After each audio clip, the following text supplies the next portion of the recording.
നമ്മുടെ third chapter ആയ electro കെമിസ്ട്രിയിലെ just ഒരു എന്താ പറയുന്ന ബേസിക് ആയിട്ടുള്ള കുറച്ച് ടേംസ് ആണ് നമ്മുടെ ഫസ്റ്റ് കഴിഞ്ഞ വീഡിയോയിൽ നമ്മൾ കണ്ടത്. സോ അതിനകത്ത് ബേസിക് ആയിട്ടുള്ള കുറെ കാര്യങ്ങൾ പറഞ്ഞു. ആ കാര്യങ്ങളൊക്കെ അറിയാമെങ്കിൽ മാത്രമേ നമുക്ക് ഈ ചാപ്റ്റർ ഫ്രണ്ടിലോട്ട് കൊണ്ടുപോകാൻ പറ്റൂ. അപ്പൊ അവിടെ നമ്മൾ പറഞ്ഞത് ഇതാണ്, ഇലക്ട്രോ കെമിസ്ട്രി എന്ന് പറയുന്ന ഈ ചാപ്റ്ററിൽ നമ്മൾ മെയിൻ ആയിട്ടും ഫോക്കസ് ചെയ്യുന്നത് സെൽ അല്ലെങ്കിൽ ബാറ്ററി എന്ന് പറയുന്ന ഒരു ടേംസിനെ കുറിച്ചാണ്.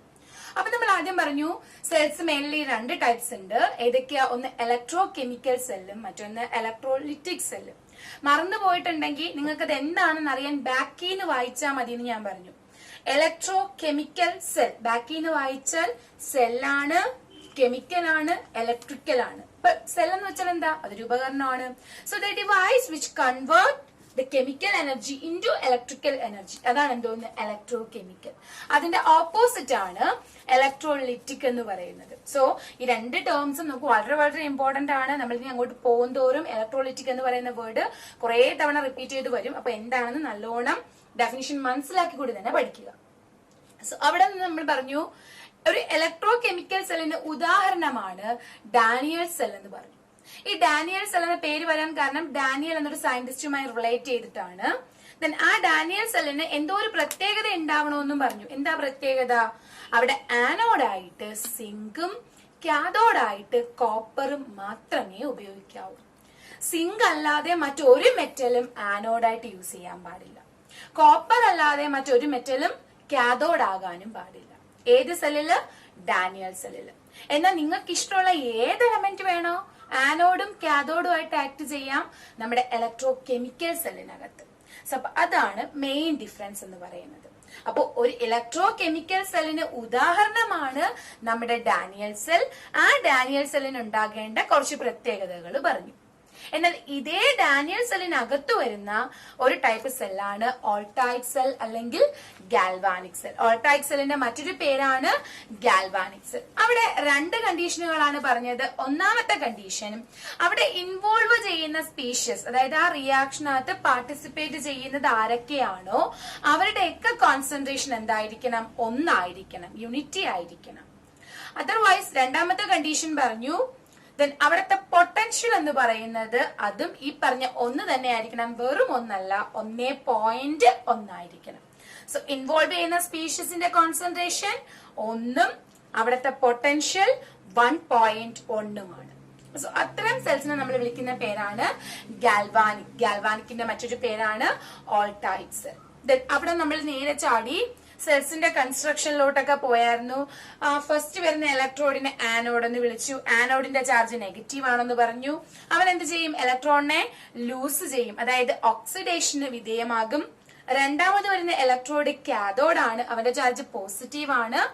അവൻ എപ്പോഴും എന്ത് ചെയ്യും? ഇലക്ട്രോൺസിനെ ഗെയിൻ ചെയ്തുകൊണ്ട് ഇറ്റ് വിൽ അണ്ടർഗോസ് റിഡക്ഷൻ. അതൊക്കെ പറഞ്ഞു തന്നതാണ്. അവിടെ നടക്കുന്ന മാറ്റങ്ങളും പറഞ്ഞു തന്നു. ദെൻ അവിടെ നമ്മൾ നേരെ ചാടി പൊട്ടൻഷ്യലിലോട്ട്. ഒരു സെല്ലുമായി ബന്ധപ്പെട്ട് ഒരു 4 പൊട്ടൻഷ്യലിന്റെ പേരാണ് നമ്മുടെ ലാസ്റ്റ് വീഡിയോയിൽ കണ്ടത്. സോ ഒന്നാമത്തെ potential electrode potential, second one standard electrode potential, then cell potential, then finally EMF electromotive force. അപ്പൊ അവിടെ നിന്ന് നമ്മുടെ ഈ വീഡിയോ ബിഗിൻ ചെയ്യാണ്. ഈ സെല്ലിലെ ഈ പൊട്ടൻഷ്യൽസിനെ കുറിച്ചാണ് എനിക്ക് ഇവിടെയും പറയാനുള്ളത്. 4 പൊട്ടൻഷ്യൽ ഡീറ്റെയിൽഡ് ആയിട്ട് നമ്മൾ അവിടെ പഠിച്ചെങ്കിൽ അതിലെ 2 പൊട്ടൻഷ്യലിനെ കുറിച്ച് മാത്രമേ ഞാനിപ്പോ എന്ത് ചെയ്യുന്നുള്ളൂ, പറയാൻ പോകുന്നുള്ളൂ. ആ 2 പൊട്ടൻഷ്യല് ഏറ്റവും പ്രധാനപ്പെട്ട 2 ഒന്ന് നമ്മൾ ആദ്യം പഠിച്ച പൊട്ടൻഷ്യൽ ഇലക്ട്രോഡ് പൊട്ടൻഷ്യൽ, ദെൻ മൂന്നാമത് പഠിച്ചത് സെൽ പൊട്ടൻഷ്യൽ. അപ്പൊ ആ രണ്ടിന്റെയും ഡെഫിനിഷൻ ജസ്റ്റ് ഒന്ന് ഓർത്തു വെക്കാം. എന്താണ് ഇലക്ട്രോഡ് പൊട്ടൻഷ്യൽ? ഇലക്ട്രോഡ് പൊട്ടൻഷ്യൽ നമ്മൾ പഠിച്ച ഡെഫിനിഷൻ ഇതാണ്. പൊട്ടൻഷ്യലിന്റെ പേരും നിങ്ങൾ ശ്രദ്ധിച്ച് നോക്കിയാൽ മതി. ഇലക്ട്രോഡ് പൊട്ടൻഷ്യൽ, ഇതാണല്ലോ വാക്ക്. ഈ പൊട്ടൻഷ്യൽ എന്ന് പറയുന്ന വേർഡ് നിങ്ങൾ ഫിസിക്സിൽ ഒത്തിരി തവണ കണ്ടിട്ടുള്ള വാക്കാണ്. പക്ഷെ അതിനൊരു വാല് കൂടി ഉണ്ടായിരുന്നു. എന്താണ് ആ വാല്? The potential difference. പൊട്ടൻഷ്യൽ എന്ന് പറയുമ്പോ നമ്മളൊരു വാല് കൂടെ പഠിച്ചിട്ടുണ്ട്. അതെന്താ? Potential difference. നിങ്ങൾ മാത്സ് പഠിച്ചിട്ടുള്ളവരാണ്, നിങ്ങൾക്കറിയാം ഡിഫറൻസ് പറയണമെങ്കിൽ മിനിമം അവിടെ എത്ര പേര് വേണം? 2 പേര് വേണം. ഓക്കെ, ആ 2 പേര് തൊട്ട് ഫ്രണ്ടിൽ ഉണ്ടോ നോക്കിയേ. ഒരാളേ ഉള്ളൂ. കാരണം ഇലക്ട്രോഡ് എന്നേ പറഞ്ഞിട്ടുള്ളൂ. ഇലക്ട്രോഡ്സ് എന്ന് പറഞ്ഞിരുന്നുവെങ്കിൽ 2 ഉണ്ടെന്ന് വിചാരിക്കായിരുന്നു. ബട്ട് അപ്പൊ ഇവിടെ എന്തേ ഉള്ളൂ, ഒന്നേ ഉള്ളൂ. അതാരാ? ഇലക്ട്രോഡ്. സോ അപ്പൊ എന്താണ് ഇലക്ട്രോഡ് പൊട്ടൻഷ്യൽ എന്ന് ചോദിച്ചാൽ it is the potential difference. Difference പറയണമെങ്കിൽ ഒരു ബിറ്റ്വീൻ കണക്ക് വേണം, രണ്ടുപേരുടെ കണക്ക് വേണം. So it is the potential difference between electrode എന്ന് പറയുമ്പോ ഇതിനോട് സിമിലർ ആയിട്ട് നമ്മൾ പഠിച്ച മറ്റൊരു വാക്കാണ് ഇലക്ട്രോലൈറ്റ്. അപ്പൊ ആ വേർഡ് നമ്മുടെ മനസ്സിൽ വരണം. അതല്ല എങ്കിൽ പിക്ചർ നമ്മുടെ മനസ്സിൽ വരണം. ഇലക്ട്രോഡ് എന്ത് ചെയ്യാ നമ്മൾ ചെയ്തേക്കുന്നത്, മുക്കി വെച്ചിട്ടുണ്ട് എവിടെ, ഒരു ഇലക്ട്രോലൈറ്റിനകത്തോട്ട്. സോ എന്താണ് electrode potential? It is the potential difference between electrode and electrolyte. വളരെ വളരെ ഇമ്പോർട്ടന്റ് ആണ്. ഈ ടേംസ് അറിയാമെങ്കിൽ മാത്രമേ ഈ വീഡിയോ അങ്ങോട്ട് മനസ്സിലാക്കുള്ളൂ. അപ്പൊ ഇലക്ട്രോഡിനും ഇലക്ട്രോലൈറ്റിനും ഇടയിലുള്ള പൊട്ടൻഷ്യലിന്റെ പേരാണ് ഇലക്ട്രോഡ് പൊട്ടൻഷ്യൽ. അപ്പൊ എന്താണ് ഈ സെൽ പൊട്ടൻഷ്യൽ? മറ്റൊരു വേർഡ് എന്താണ് ഈ സെൽ പൊട്ടൻഷ്യൽ? ഈ സെൽ പൊട്ടൻഷ്യൽ എന്താണെന്ന് ചോദിച്ചാൽ അവിടെ നിങ്ങൾക്ക് അറിയാവുന്ന ഒരു വേർഡ് ഉണ്ട്, potential means potential difference. Okay, ഒരു സെൽ എന്ന് പറയുമ്പോഴേ ഞാൻ ഇങ്ങനെ വരച്ചാൽ അതൊരു സെല്ലാവോ? ഇല്ല. ഇങ്ങനെ വരച്ചാലോ ഇപ്പൊ അതൊരു സെല്ലായോ? രണ്ട് ഭാഗമുണ്ട്, രണ്ട് ഇലക്ട്രോഡ് ഉണ്ട്, രണ്ട് ഇലക്ട്രോലൈറ്റ് ഉണ്ട്. ഇപ്പൊ ഇത് സെല്ലായോ? ഇപ്പോഴും സെല്ലായിട്ടില്ല. ഇതിനെ സെൽ എന്ന് വിളിക്കണമെങ്കിൽ ഇവിടെ ഈ രണ്ടുപേരെ നമ്മൾ എന്ത് ചെയ്യണം, കണക്ട് ചെയ്യണം. ഇവിടെ ഒരു കണക്ഷൻ വന്നാൽ മാത്രമേ it can be called as cell. Otherwise it is not. അല്ലാത്ത പക്ഷം ഇത് എന്ത് ചെയ്യാൻ പറ്റത്തില്ല, വിളിക്കാൻ പറ്റത്തില്ല. അപ്പൊ നിങ്ങൾ നോക്കുക, സെൽ എന്ന് പറയുമ്പോ അവിടെ ഈ തൊട്ടിരിക്കുന്ന രണ്ടുപേര്, അടുത്തടുത്തിരിക്കുന്ന രണ്ടുപേര്, അത് അബ്സല്യൂട്ട്ലി ആര് തന്നെയാ, നമ്മുടെ ഈ രണ്ട് ഇലക്ട്രോഡുകൾ തന്നെയാണ്. അപ്പൊ ഇവരല്ലേ സെല്ലിൽ തൊട്ടിരിക്കുന്നത്. സോ അപ്പൊ ഇവിടെ നിന്ന് പറയാം എന്താണ് cell potential? It is the potential difference. Potential difference ഞാൻ ചുരുക്കി PD എന്ന് എഴുതി. It is the potential difference between two electrode. It is the potential difference between two electrode. ഇത് ഒന്നാമത്തെ ഡെഫിനിഷൻ ആണ്. It is the potential difference between two electrode. ഇതേ കാര്യത്തിന് രണ്ടാമതൊരു ഡെഫിനിഷൻ കൂടെ ഉണ്ട്. അത് ഈസി ആയിട്ട് പഠിക്കാമെന്ന് ഞാൻ പറഞ്ഞു. ഒന്നാമത്തെ ഡെഫിനിഷനിലെ പീനെ അങ്ങ് വെട്ടിക്കളഞ്ഞിട്ട് ആ ഫസ്റ്റീന്ന് വെട്ടിയ പീനെ ലാസ്റ്റ് കൊണ്ടുപോയിടുക. പീനെ ഫസ്റ്റീന്ന് വെട്ടി ലാസ്റ്റ് കൊണ്ടുപോയിട്ടു. ഇനി ഒന്ന് ചേർത്ത് വായിച്ചാൽ മതി. നേരത്തെ വാക്കെന്തായിരുന്നു, പൊട്ടൻഷ്യൽ ഡിഫറൻസ്. അപ്പൊ ഇപ്പൊ എന്തില്ല, പി ഇല്ല. അപ്പൊ എങ്ങനെ വായിക്കണം?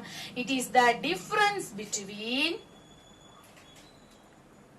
To electrode. ഇത് നമ്മുടെ കയ്യിൽ നിലവിലുള്ള വാക്കാ. അപ്പൊ നമ്മൾ വെട്ടിയെടുത്തൊരു സാധനം കൂടെ വന്നില്ലേ, ടു ഇലക്ട്രോഡ് പൊട്ടൻഷ്യൽ. അതെന്തുവാ? Difference between two electrode potential എന്ന് പറയുമ്പോ നോക്കിയേ, ഈ പിക്ചറിൽ, നമ്മുടെ ഒരു സെല്ലിന്റെ പിക്ചറിൽ ഇവിടെ ഒരു ഇലക്ട്രോഡിനും ഇലക്ട്രോലൈറ്റിനും ഇടയിലായിട്ട്, ഈ പോർഷനിലായിട്ട് ഇലക്ട്രോഡിനും ഇലക്ട്രോലൈറ്റിനും ഇടയിലായിട്ട് ഒരു പൊട്ടൻഷ്യൽ ഉണ്ട്. ആ പൊട്ടൻഷ്യലിന്റെ പേരാണ് ഇലക്ട്രോഡ് പൊട്ടൻഷ്യൽ. എന്താ വിളിക്കുന്നത്? Electrode potential. നമ്മൾ അതിന് പേരൊക്കെ പഠിച്ചു. ഇത് ആനോഡ് അല്ലേ, അപ്പൊ അതുകൊണ്ട് നമുക്ക് അതിനെ ഈ ആനോഡ് എന്ന് വിളിക്കാം. ചുരുക്കി വേണമെങ്കിൽ ഈ എ എന്ന് വിളിക്കാം. ഇത് ലെഫ്റ്റ് സൈഡ് അല്ലേ, ലെഫ്റ്റ് സൈഡ് ആയതുകൊണ്ട് വേണമെങ്കിൽ നമുക്കതിനെ ഈ ലെഫ്റ്റ് എന്നും വിളിക്കാം. ചുരുക്കി ഈ എൽ എന്ന് വിളിക്കാം. സോ അപ്പൊ ഇത് ഇലക്ട്രോഡ് പൊട്ടൻഷ്യൽ ആണ്. ഈ പൊട്ടൻഷ്യൽ എവിടെയാണ് എന്താ പറയുന്നത്, ആക്ട് ചെയ്യുന്നത്? ഇലക്ട്രോഡിനും ഇലക്ട്രോലൈറ്റിനും ഇടയിൽ. സെയിം കേസ്, സിമിലർ കേസ് ഇവിടെയും ഉണ്ട്. നമ്മുടെ ഇലക്ട്രോഡിനും ഇലക്ട്രോലൈറ്റിനും ഇടയിൽ ഇതാ ഇവിടെയും ഇല്ല ഒരു പൊട്ടൻഷ്യൽ. സോ അപ്പൊ ഇതും എന്താണ്, ഇലക്ട്രോഡ് പൊട്ടൻഷ്യൽ ആണ്. ഇതിനെ കാഥോഡ് ആയതുകൊണ്ട് നമുക്കതിനെ ഈ കാഥോഡ് എന്നും ഷോർട്ടായിട്ട് ഈ സി എന്ന് വിളിക്കാം. ഇത് റൈറ്റ് സൈഡ് ആയതുകൊണ്ട് നമ്മൾ ഈ ഫിഗർ നോക്കുമ്പോ ഇത് ലെഫ്റ്റ് സൈഡും ഇത് റൈറ്റ് സൈഡുമാണ്. അപ്പൊ ഇതിനെ നമുക്ക് ഈ റൈറ്റ് എന്നും ഷോർട്ട് ചെയ്തതിനെ ഈ ആർ എന്ന് വിളിക്കാം. സോ ഓക്കെ, അപ്പൊ ഇതാണ് ആ ഒരു കൺസ്ട്രക്ഷൻ. അപ്പൊ നിങ്ങൾക്ക് മനസ്സിലായി ഇവിടെ മൊത്തം എത്ര പൊട്ടൻഷ്യൽ ഇലക്ട്രോഡ് പൊട്ടൻഷ്യൽ ഉണ്ട്? 2 ഇലക്ട്രോഡ് പൊട്ടൻഷ്യൽ. ദാണ്ട ഇവിടെ ഒരു പൊട്ടൻഷ്യൽ ഉണ്ട്, ഇവിടെ ഒരു പൊട്ടൻഷ്യൽ ഉണ്ട്. എന്നാൽ ഈ 2 പൊട്ടൻഷ്യൽസിനും ഇടയിലുള്ള ഡിഫറൻസ്, ഇപ്പൊ ഒരാളിന്റെ വാല്യൂ 10, ഒരാളിന്റെ വാല്യൂ 3 ആണെന്ന് വിചാരിക്കുക. അപ്പൊ ഈ രണ്ടിനും ഇടയ്ക്കുള്ള ഡിഫറൻസ് അത് എത്രയാ? 7. അതാണ് നമ്മുടെ സെൽ പൊട്ടൻഷ്യൽ. അത് മെഷർ ചെയ്യാനാണ് നമ്മളിത് ഇവിടെ ഒരു സാധനം വെച്ചിട്ടുള്ളത്. പിന്നെ പറയാം. അപ്പൊ ഇത്രയും കാര്യങ്ങള് നിങ്ങൾ ഓക്കെ ബേസിക് ആയിട്ട് എന്താണ് ഇലക്ട്രോഡ് പൊട്ടൻഷ്യൽ, എന്താണ് സെൽ പൊട്ടൻഷ്യൽ നിങ്ങൾക്ക് ഒരു ഐഡിയ ഉണ്ട്.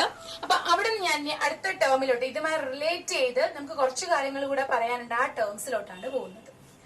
സോ ഒരു സെല്ലിന്റെ പിക്ചർ, നമ്മൾ ഈ പറഞ്ഞ ഒരു സെല്ലിന്റെ പിക്ചർ മനസ്സിലൊന്ന് ഇമാജിൻ ചെയ്യുക. ഒരു സെൽ എങ്ങനെ ഇരിക്കും? ഞാൻ ഇപ്പം വരച്ച അതേ പിക്ചർ തന്നെയാണ്. സോ ഒരു ആനോഡ് ഉണ്ട്. ആ ആനോഡിന് എന്ത് ചെയ്തിട്ടുണ്ട്? ഒരു ഇലക്ട്രോലൈറ്റിനകത്ത് മുക്കി വെച്ചിട്ടുണ്ട്. ഓക്കെ, ഇനി രണ്ടാമത്തെ സെക്ഷനില് ഒരു കാഥോഡ് ഉണ്ട്. ഏതോ ഒരു മെറ്റൽ പീസ് ആണ്, കാഥോഡ് ഉണ്ട്. അതിനെയും മറ്റൊരു ഇലക്ട്രോലൈറ്റിനകത്ത് എന്ത് ചെയ്തിട്ടുണ്ട്? സ്യൂട്ടബിൾ ആയിട്ടുള്ള ഇലക്ട്രോലൈറ്റിനകത്ത് ഡിപ്പ് ചെയ്ത് വെച്ചിട്ടുണ്ട്. ഈ രണ്ടുപേരെയും പരസ്പരം കണക്ട് ചെയ്തുകൊണ്ട് എന്തുകൊണ്ട്? ഒരു ഓൾട്ടിമീറ്റർ അല്ലെങ്കിൽ ഒരു ഗാൽവനോമീറ്റർ എന്തോ ആയിക്കോട്ടെ, ഇതാണ് നമ്മുടെ ഒരു സെൽ. ഇവിടെ ഒരു സോൾട്ട് ബ്രിഡ്ജ് ഉണ്ട്. ഞാൻ തൽക്കാലം സോൾട്ട് ബ്രിഡ്ജ് വരയ്ക്കുന്നില്ല. ഇതാണ് എന്റെ ഒരു സെൽ എങ്കിൽ ഈ സെല്ലില് മൊത്തം 3 പൊട്ടൻഷ്യൽ ആണുള്ളത്. ഒരു സെല്ലുമായി റിലേറ്റ് ചെയ്തിട്ട് മൊത്തം എത്ര പൊട്ടൻഷ്യൽ ഉണ്ട്? 3 പൊട്ടൻഷ്യൽ ഉണ്ട്. അത് ഏതൊക്കെയെന്ന് ചോദിച്ചാൽ ഈ നമ്മുടെ ഇലക്ട്രോഡും ഇവിടത്തെ ഇലക്ട്രോലൈറ്റും കൂടെ ചേർന്നിട്ട് ഇവിടെ എന്തുണ്ട്? ഒരു ഇലക്ട്രോഡ് പൊട്ടൻഷ്യൽ ഉണ്ട്. അപ്പൊ ഇവിടെ എന്തുണ്ട്? there is an electrode potential here. അപ്പൊ ഇവിടെ ഒരു ഇലക്ട്രോഡ് പൊട്ടൻഷ്യൽ ഉണ്ട്. ആസ് ലൈക്ക് അതുപോലെ തന്നെ ഇപ്പുറത്ത് നമ്മുടെ ഈ ഒരു ഇലക്ട്രോഡും ഇതിന് സ്യൂട്ടബിൾ ആയിട്ട് ഇത് മുങ്ങിയിരിക്കുന്ന ആ ഇലക്ട്രോലൈറ്റ്, ഈ രണ്ടുപേരുടെയും ഇടയിൽ ആക്ട് ചെയ്യുന്ന മറ്റൊരു ഇലക്ട്രോഡ് പൊട്ടൻഷ്യൽ ഉണ്ട്. അപ്പൊ ഇവിടെ എത്ര തരം പൊട്ടൻഷ്യലായി? 2 പൊട്ടൻഷ്യലായി. അവിടെ ഒരു ഇലക്ട്രോഡ് പൊട്ടൻഷ്യൽ, അതേപോലെ ഇവിടെയും ഒരു ഇലക്ട്രോഡ് പൊട്ടൻഷ്യൽ. ഈ 2 ഇലക്ട്രോഡ് പൊട്ടൻഷ്യലിനോടും സിമിലർ ആയിട്ട് എന്തുകൂടിയുണ്ട്? ഒരു സെൽ പൊട്ടൻഷ്യലും ഉണ്ട്. ഈ രണ്ടുപേർക്കും ബിറ്റ്വീൻ ആയിട്ട് എന്തുകൂടിയുണ്ട്? there is a cell potential. നിങ്ങൾക്കറിയാം, നിങ്ങൾ ഫിസിക്സിൽ ഒത്തിരി കേട്ടിട്ടുള്ള വേർഡാണ് പൊട്ടൻഷ്യൽ. ഈ പൊട്ടൻഷ്യൽ എന്ന് പറയുമ്പോൾ അത് അതൊരു വോൾട്ടേജുമായി റിലേറ്റ് ചെയ്യുന്ന ടേം ആണ്. അപ്പൊ അത് മെഷർ ചെയ്യണമെങ്കിൽ ഒരു ഡിവൈസ് വേണം. എന്താ? ഓൾട്ടിമീറ്റർ. പൊട്ടൻഷ്യൽ ഡിഫറൻസ് മെഷർ ചെയ്യണമെങ്കിൽ എന്ത് വേണം? We must have an altimeter. അങ്ങനെയെങ്കിൽ നമ്മുടെ സെല്ലില് ഓൾട്ടിമീറ്റർ ഉണ്ടോ? ഉണ്ട്. എവിടെയുണ്ട്? ഇരിപ്പുണ്ട്. ഒരൊറ്റ ഓൾട്ടിമീറ്റർ അല്ലേ ഉള്ളൂ. ഒരൊറ്റ ഓൾട്ടിമീറ്റർ നമ്മുടെ കയ്യിലുണ്ട്. പക്ഷെ മെഷർ ചെയ്യാനായിട്ട് മൊത്തം 3 പൊട്ടൻഷ്യലും ഉണ്ട്. അതിനർത്ഥം ഈ ഇരിക്കുന്ന ഓൾട്ടിമീറ്റർ ഉപയോഗിച്ചിട്ട് നമുക്ക് ഒരൊറ്റ പൊട്ടൻഷ്യൽ മാത്രമേ മെഷർ ചെയ്യാൻ പറ്റൂ. That is none other than cell potential. അത് വേറെ ആരുമല്ല, നമ്മുടെ സെൽ പൊട്ടൻഷ്യൽ ആണ്. അപ്പൊ ഈ ഫിഗറിൽ മൊത്തം 3 പൊട്ടൻഷ്യൽ ഉണ്ട്. അതിലെ സെൽ പൊട്ടൻഷ്യൽ മാത്രമേ നമുക്ക് എന്ത് ചെയ്യാൻ പറ്റത്തുള്ളൂ? മെഷർ ചെയ്യാൻ പറ്റത്തുള്ളൂ. അതിനർത്ഥം ബാക്കി രണ്ടുപേരെയും എന്ത് ചെയ്യാൻ പറ്റില്ല എന്നാണ്. മെഷർ ചെയ്യാൻ പറ്റത്തില്ല. We cannot measure it directly. നമുക്ക് ഇവിടെ ഒരു ഓൾട്ടിമീറ്റർ വെച്ചുകൊണ്ട് ഇവിടെ ഒരു ഓൾട്ടിമീറ്റർ ഒന്നും കണക്ട് ചെയ്യാൻ പറ്റത്തില്ല. ഇത് സൊല്യൂഷൻ അല്ലേ? അപ്പൊ ഒരു ഓൾട്ടിമീറ്റർ കണക്ട് ചെയ്യാനൊന്നും പറ്റത്തില്ല. നമുക്ക് എന്ത് ചെയ്യാനും പറ്റത്തില്ല. ഇവരെ രണ്ടുപേരെ എന്ത് ചെയ്യാൻ പറ്റത്തില്ല? മെഷർ ചെയ്യാൻ പറ്റത്തില്ല. അപ്പൊ സയന്റിസ്റ്റിനിടയിൽ ഇത് വലിയൊരു ചോദ്യചിഹ്നമായിരുന്നു. മൊത്തം ഒരു സെല്ലില് 3 പൊട്ടൻഷ്യൽ ഉണ്ട്. ആ 3 പൊട്ടൻഷ്യലിൽ ഒരു പൊട്ടൻഷ്യലിനെ മാത്രമേ എന്ത് ചെയ്യാൻ പറ്റുന്നുള്ളൂ? മെഷർ ചെയ്യാൻ പറ്റുന്നുള്ളൂ. മറ്റേ രണ്ടിനെയും എന്ത് ചെയ്യാൻ പറ്റുന്നില്ല? മെഷർ ചെയ്യാൻ പറ്റുന്നില്ല. എന്ത് ചെയ്യും? അങ്ങനെ ഇരിക്കെയാണ് പുതിയൊരാള് നമ്മുടെ ഈ രംഗത്തോട്ട് ഇലക്ട്രോ കെമിസ്ട്രിയിലോട്ട് കടന്നു വരുന്നത്. അവന്റെ പേരാണ് ഷീ. അവനല്ല, അവളുടെ പേരാണ് ഷീ. ഓക്കെ, ഷീ എന്ന് പറയുന്നത് ഷോർട്ട് ഫോം ആണ്. അതിന്റെ ഫുൾ ഫോം എന്ന് പറയുന്നത് സ്റ്റാൻഡേർഡ് ഹൈഡ്രജൻ ഇലക്ട്രോഡ്. സോ ഷീയുടെ മുഴുവൻ പേരെന്താണ്? ഷീയുടെ മുഴുവൻ പേര് എസിന്റെ standard hydrogen electrode. Standard hydrogen electrode. Okay, അപ്പൊ അതിനുവേണ്ടി കടന്നു വരുന്ന ആളിന്റെ പേരാണ് ഷീ. അപ്പൊ ഷീയുടെ യൂസ് നിങ്ങൾക്ക് കിട്ടി. ഒരു സെല്ലില് മൊത്തം 3 പൊട്ടൻഷ്യൽ ഉണ്ട്. അതിലെ സെൽ പൊട്ടൻഷ്യൽ നമുക്ക് എന്ത് ചെയ്യാൻ പറ്റും? മെഷർ ചെയ്യാൻ പറ്റും. എന്നാൽ ഇലക്ട്രോഡ് പൊട്ടൻഷ്യൽ നമുക്ക് മെഷർ ചെയ്യാൻ പറ്റില്ല. അപ്പൊ ഷീ നമ്മൾ എന്ത് ചെയ്യിക്കുന്നു? ഷീ ഹെൽപ്പ് ചെയ്യിക്കുന്നു. SHE helps to measure electrode potential. To measure electrode potential. അപ്പൊ ഇലക്ട്രോഡ് പൊട്ടൻഷ്യൽ മെഷർ ചെയ്യാൻ വേണ്ടി നമ്മളെ സഹായിക്കുന്ന അവളുടെ പേരാണ് ഷീ. ഷീയുടെ മുഴുവൻ പേരെന്ന് പറയുന്നത് standard hydrogen electrode. Standard hydrogen electrode. ഈ ഒരു ചാപ്റ്ററിലെ കെമിസ്ട്രിയുടെ പൊതുവെ ഒരു പ്രത്യേകത ആ ക്വസ്റ്റ്യനിൽ തന്നെ അതിന്റെ ആൻസറും ഉണ്ട് എന്നതാണ്. അപ്പം നമ്മൾ അതിന്റെ ആൻസർ എന്ത് ചെയ്യുക? കണ്ടുപിടിക്കുക. അതാണ് നമ്മുടെ കഴിവെന്ന് പറയുന്നത്. സോ അപ്പൊ നമ്മൾ പഠിക്കാൻ പോകുന്ന പുതിയ ടേമിന്റെ പേര് ഷീ. SHE. അത് ക്യാപിറ്റൽ തന്നെ യൂസ് ചെയ്യുക. ഷീ. ഷീയുടെ യൂസ് എന്താ? നമുക്കറിയാം അതിൽ ഇലക്ട്രോഡ് പൊട്ടൻഷ്യൽ നമുക്ക് എന്ത് ചെയ്യാൻ പറ്റത്തില്ല, ഓൾട്ടിമീറ്റർ ഉപയോഗിച്ചിട്ട് മെഷർ ചെയ്യാൻ പറ്റത്തില്ല. അതിനുവേണ്ടി നമ്മളെ സഹായിക്കുന്ന ആളാണ് ആര്, she helps us to measure the electrode potential. Electrode potential calculate ചെയ്യാൻ നമ്മളെ സഹായിക്കുന്ന ആ ഷീയുടെ മുഴുവൻ പേരെന്താ, സ്റ്റാൻഡേർഡ് ഹൈഡ്രജൻ ഇലക്ട്രോഡ്. അപ്പൊ നമ്മൾ ഇനി പഠിക്കാൻ പോകുന്നത് ഈ ഷീയെ കുറിച്ചാണ്. ഈ ഷീ എങ്ങനെ ഇരിക്കും, ഷീയുടെ ബെനിഫിറ്റ്സ് എന്തൊക്കെയാ നോക്കാം. ആ പേരിൽ തന്നെ എന്തോ ഇല്ലേ, സ്റ്റാൻഡേർഡ് ഹൈഡ്രജൻ ഇലക്ട്രോഡ്. ഞാൻ എപ്പോഴും പറയുന്നത് പോലെ തന്നെ ബാക്കിന്ന് വായിക്കുക. ബാക്കിന്ന് വായിച്ചോ, എന്താ ഇലക്ട്രോഡ്. നമുക്കറിയാം ഇലക്ട്രോഡ് എന്ന് വെച്ചാൽ എന്താ, നമ്മൾ പണ്ട് പഠിച്ചിട്ടുണ്ട്. ഒരു മെറ്റൽ പീസ്, ഒരു കഷ്ണം, ഒരു പീസ് എന്നൊക്കെ പറയുന്ന സാധനം. ഇലക്ട്രോഡ് ഏതോ ഒരു മെറ്റലിന്റെ ഒരു കഷ്ണം. ഹൈഡ്രജൻ, ഇലക്ട്രോഡ് ഹൈഡ്രജൻ എന്ന് വെച്ചാൽ അർത്ഥം എന്തുവാ, ഹൈഡ്രജൻ ആണ് അവിടെ എന്തായിട്ട് ആക്ട് ചെയ്യുന്നത്, ഇലക്ട്രോഡായിട്ട് ആക്ട് ചെയ്യുന്നത്. നമ്മൾ ഇത്രയും നേരം പഠിച്ചു വന്നേക്കുന്നത് ഇലക്ട്രോഡ് എന്ന് പറയുമ്പോൾ ഈ പേനയൊക്കെ പോലെ എന്താ പറയുന്നേ, നല്ല മാസും വെയിറ്റും ഒക്കെ ഉള്ള ഒരു കഷ്ണമാണ്, ഒരു പീസാണ്. ഹൈഡ്രജൻ എന്ന് പറയുന്നത് ഗ്യാസ് ആണെന്ന് എല്ലാവർക്കും അറിയാം. അങ്ങനെയുള്ള ഹൈഡ്രജനെ നമുക്ക് ഈ പറയുന്ന ഒരു ഫോമിൽ കൊണ്ടുവരാൻ പറ്റുമോ? ഞാൻ കുറച്ച് ഹൈഡ്രജനെ പിടിച്ചിട്ട് മോനെ കുട്ട നീ ഇവിടെ ഇരിക്കുക, ഇലക്ട്രോഡായിട്ട് ആക്ട് ചെയ് എന്ന് പറഞ്ഞാൽ നമ്മുടെ ഹൈഡ്രജൻ അനുസരിക്കുവോ? അപ്പൊ അവിടെ നമുക്ക് പണി വരുന്നുണ്ട്. നമുക്ക് ഇലക്ട്രോഡ് വേണം, ഇലക്ട്രോഡായിട്ട് ആരും വേണം, ഹൈഡ്രജനും വേണം. പക്ഷെ ഹൈഡ്രജനെ പിടിച്ചിട്ട് ഇവിടെ ഇരിക്കുക എന്ന് പറഞ്ഞാൽ അവൻ എന്ത് ചെയ്യത്തില്ല, ഇരിക്കത്തില്ല. അപ്പൊ അവനെ ഇരുത്തണമെങ്കിൽ അവനെ പേടിപ്പിക്കാൻ പാകത്തിന് ഒരാള് കൂടി വരണം. ഒരു ക്ലാസ്സിൽ ഒരു അച്ചടക്കമില്ലാത്തൊരു കുട്ടി ഉണ്ടെങ്കിൽ അവനെ അടിച്ചിരുത്താൻ വേണ്ടി ആര് വരണം, ടീച്ചർ വരണം, കമ്പും കൊണ്ട് വരണം. അപ്പൊ നമ്മളെ ടീച്ചർ ഇതാ വരാൻ പോവുകയാണ്. ഇവിടെ ഹൈഡ്രജനെ പേടിപ്പിക്കാൻ വേണ്ടി കടന്നു വരുന്ന ടീച്ചർ വേറെ ആരുമല്ല, പ്ലാറ്റിനം. ആളാരാ, പ്ലാറ്റിനം. ടീച്ചർ വരുന്നത് വെറുതെ അല്ല, ടീച്ചർ വരുന്നത് കമ്പും കൊണ്ടാണെന്ന് പറഞ്ഞു. അപ്പൊ ടീച്ചറിന്റെ കയ്യിലിരിക്കുന്ന കമ്പാണ് പ്ലാറ്റിനം ബ്ലാക്ക്. എന്താ, പ്ലാറ്റിനം ബ്ലാക്ക്. അപ്പൊ ആദ്യം നിങ്ങൾ എന്തെടുക്കുക, പ്ലാറ്റിനത്തിന്റെ ചെറിയൊരു കഷ്ണം എടുക്കുക. ഈ പ്ലാറ്റിനം എന്താന്നൊക്കെ നിങ്ങൾക്ക് അറിയാം, നിങ്ങൾ പരസ്യത്തിലെങ്കിലും കണ്ടിട്ടുണ്ടാവും. നമ്മുടെ ഗോൾഡ് ഒക്കെ പോലെ ഓർണമെന്റ്സ്, വൈറ്റ് ഗോൾഡ്, നമ്മൾ എന്തോ പറയുന്ന ഓർണമെന്റ്സ് ഉണ്ടാക്കാൻ വേണ്ടിയിട്ട് വെള്ളി അല്ലാതെ വെള്ളിയുടെ നിറത്തിൽ കാണുന്ന, വൈറ്റ് കളറിൽ കാണുന്ന ഒരു സാധനം, ഒരു എന്തോ പറയുന്ന ജുവൽസിന് വേണ്ടിയിട്ട് യൂസ് ചെയ്യുന്ന ഒരു സാധനമാണ് നമ്മുടെ പ്ലാറ്റിനം. അപ്പൊ അങ്ങനെയുള്ള പ്ലാറ്റിനത്തിന്റെ ഒരു റോഡ് എടുക്കുക, റോഡ് എന്ന് വെച്ചാൽ കഷ്ണം എടുക്കുക, ഒരു കമ്പി എടുക്കുക. അപ്പൊ ഇപ്പൊ എന്റെ കയ്യിലിരിക്കുന്നത് ആരാ, പ്ലാറ്റിനം റോഡാണ്. ആ റോഡിനെ എന്തുകൊണ്ട് കോട്ട് ചെയ്യുക, പ്ലാറ്റിനം ബ്ലാക്ക് കൊണ്ട് അതിന്റെ പുറത്ത് കോട്ട് ചെയ്യുക. നമ്മളിപ്പോ ചുമരിൽ പെയിന്റ് അടിക്കത്തില്ലേ, അതുപോലെ പ്ലാറ്റിനം കമ്പിയുടെ പുറത്ത് എന്ത് തേച്ചു പിടിപ്പിക്കണം, പ്ലാറ്റിനം ബ്ലാക്ക് എന്ന് പറയുന്ന ഒരു സംഗതി തേച്ചു പിടിപ്പിക്കുക. So take a platinum rod and which is coated with platinum black.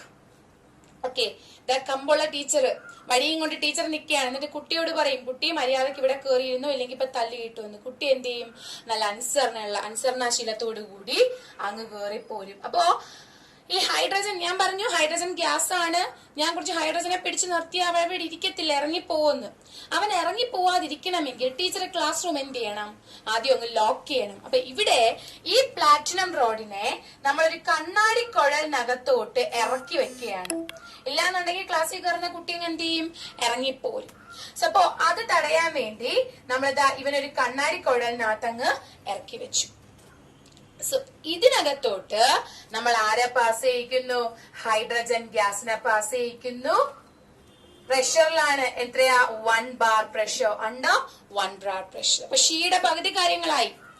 ഷീയുടെ കാര്യങ്ങൾ ഞാൻ പറഞ്ഞു. ഷീയുടെ മുഴുവൻ പേര് സ്റ്റാൻഡേർഡ് ഹൈഡ്രജൻ ഇലക്ട്രോഡ് എന്നാണ്. അവിടെ ഇലക്ട്രോഡായിട്ട് ആക്ട് ചെയ്യേണ്ടത് ഹൈഡ്രജൻ ആണ്. ബട്ട് അത് നമുക്ക് പോസിബിൾ അല്ലാത്തത് കൊണ്ട് നമ്മൾ എന്ത് ചെയ്യുന്നു, take a platinum rod and which is coated with platinum black. അതെന്ത് ചെയ്യുന്നു, അതിനകത്തോട്ട് hydrogen gas under 1 bar is passed. Then അങ്ങനെ പാസ് ചെയ്യുമ്പോൾ എന്ത് പറ്റും, അവൻ അവിടെ തന്നെ ഇരുന്നോളും, പുറത്തോട്ടൊന്നും പോകത്തില്ല. And this will act as the electrode. ഇനി അകത്തിരിക്കുന്ന നമ്മുടെ കുട്ടൻ എന്ത് ചെയ്യും, ഇലക്ട്രോഡായിട്ട് അങ്ങ് ആക്ട് ചെയ്യും. അപ്പൊ ഇലക്ട്രോഡ് കഴിഞ്ഞു കഴിഞ്ഞാൽ ഇനി ആര് വേണം, ദർ ഈസ് ആൻ ഇലക്ട്രോലൈറ്റ്. അവിടെ ഒരു ഇലക്ട്രോലൈറ്റ് വേണം. നിങ്ങൾ നോക്കിയേ, നമ്മൾ പറയുന്നത് ആരെ കുറിച്ചാ, ഇറ്റ്സ് അബൌട്ട് ഹൈഡ്രജൻ. ഈ ഹൈഡ്രജൻ, ഈ ഇലക്ട്രോലൈറ്റ് എന്ന് പറയുമ്പോൾ നമ്മുടെ മനസ്സിൽ പെട്ടെന്ന് വരുന്നതേ എന്തോ ലിക്വിഡ് ഫോമിലിരിക്കുന്ന സാധനം എന്നല്ലേ. അപ്പൊ ഹൈഡ്രജൻ ഉള്ള ലിക്വിഡ് ഫോം അത് പെട്ടെന്ന് മനസ്സിൽ രണ്ട് കാര്യങ്ങൾ വരാം. ഒന്ന് വാട്ടറും വരാം, മറ്റൊന്ന് ആസിഡ് വരാം. ഏത് ആസിഡ് എടുത്താലും there is A hydrogen. HCl, H2NO3, HNO3, H2SO4 ഏത് എടുത്താലും there must be a hydrogen. അങ്ങനെയെങ്കിൽ നമ്മുടെ ഇവിടുത്തെ ഇലക്ട്രോലൈറ്റ് എന്ന് പറയുന്നത് അതൊരു ആസിഡ് ആയിരിക്കണം. തീർന്നില്ല. ദെൻ സ്റ്റാൻഡേർഡ് കണ്ടീഷൻ അല്ലേ? അപ്പൊ അവന്റെ കോൺസെൻട്രേഷൻ എന്ന് പറയുന്നത് യൂണിറ്റി ആയിരിക്കണം, 1 ആയിരിക്കണം, 1 മോളാർ ആയിരിക്കണം. ഈ മോളാർ എന്താന്ന് ചോദിച്ചാൽ കഴിഞ്ഞ ചാപ്റ്ററിലെ വീഡിയോയിൽ നിങ്ങൾ കണ്ടിട്ടുണ്ടായിരിക്കും, മൊളാരിറ്റി, മോളാർ കോൺസെൻട്രേഷൻ. അപ്പൊ ഇവിടുത്തെ ഇലക്ട്രോലൈറ്റ് ആയിട്ട് ആക്ട് ചെയ്യുന്നത് 1 മോളാർ കോൺസെൻട്രേഷൻ ഉള്ള ആസിഡ് സൊല്യൂഷൻ ആണ്. Okay, this is the construction of she. എങ്കിൽ ഷീയുടെ കുറച്ച് പ്രത്യേകതകൾ കൂടെ നമുക്കൊന്ന് ഫാസ്റ്റ് ആയിട്ട് നോക്കാം. ഷീയുടെ ഒന്നാമത്തെ പ്രത്യേകത ഞാൻ പറഞ്ഞതാണ്. ഷീ എന്തിനു വേണ്ടി യൂസ് ചെയ്യുന്നു? ഇലക്ട്രോഡ് പൊട്ടൻഷ്യൽ കണ്ടുപിടിക്കാൻ വേണ്ടി. അവന്റെ രണ്ടാമത്തെ പ്രത്യേകത എന്ന് പറയുന്നത് the electrode potential of she. She എന്ന് പറയുന്ന മറ്റൊരാളിന്റെ ഇലക്ട്രോഡ് പൊട്ടൻഷ്യൽ കണ്ടുപിടിച്ച് തരുന്ന ആളാണ് ഷീ. എന്നാൽ ഈ നിൽക്കുന്ന ഷീയുടെ ഇലക്ട്രോഡ് പൊട്ടൻഷ്യൽ എന്ന് പറയുന്നത് ഇറ്റ് ഈസ് 0. വളരെ ഇമ്പോർട്ടന്റ് ആണ്. ഷീ എന്ന് പറയുന്ന ആളിന്റെ ഇലക്ട്രോഡ് പൊട്ടൻഷ്യൽ 0 ആണ്. എന്നാൽ ഇവൻ നമുക്ക് വേണ്ടി ചെയ്യുന്ന സഹായം എന്താ?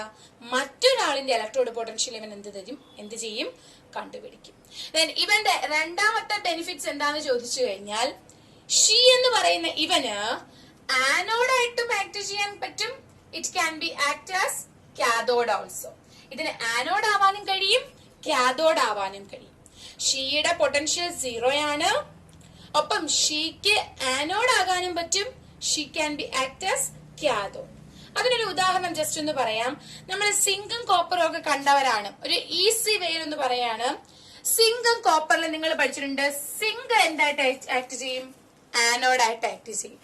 കോപ്പർ എന്തായിട്ട് ആക്ട് ചെയ്യും? കാഥോഡായിട്ട്. നമ്മൾ എപ്പോഴും സിങ്കിന് ആദ്യം അല്ലേ വെക്കുന്നത്, കോപ്പറിനെ രണ്ടാമതല്ലേ വെക്കുന്നത്. എപ്പോഴും നിങ്ങൾക്കറിയാം, ആദ്യം വരുന്നവൻ ആനോഡ്, രണ്ടാമത് വരുന്നവൻ കാഥോഡ്. അങ്ങനെയെങ്കിൽ ഞാൻ ആ ഷീനെ പിടിച്ച് നടുക്കിരുത്തി. ഇപ്പൊ ഞാനിവിടെ 2 സെല്ലാണ് ഉണ്ടാക്കിയത്. ഒന്ന് സിങ്കും ഷീയും കൂടെ ഒരു സെല്ല്, മറ്റൊന്ന് ഷീയും കോപ്പറും കൂടെ ഒരു സെൽ. അങ്ങനെ മൊത്തം ഞാനിവിടെ എത്ര സെൽ ഉണ്ടാക്കുന്നു? 2 സെല്ല്. ഇതില് ജസ്റ്റ് ഈ കേസ് ഞാനെന്ന് പറയാൻ, നിങ്ങൾ ആ പിക്ചർ നോക്കിയാൽ അറിയാം. Zinc, SHE. സിങ്ക് ഫസ്റ്റ് വന്നു. So zinc is act as anode, SHE is act as cathode. Second കേസില് ഷീ ഫസ്റ്റ് വന്നു, കോപ്പർ രണ്ടാമത് വന്നു. അപ്പോ SHE is act as anode, while copper is act as cathode. സിങ്കുമായി react ചെയ്തപ്പോ SHE, when it react with the സിങ്കുമായി react ചെയ്തപ്പോ നമ്മുടെ ഷീ ആരായി?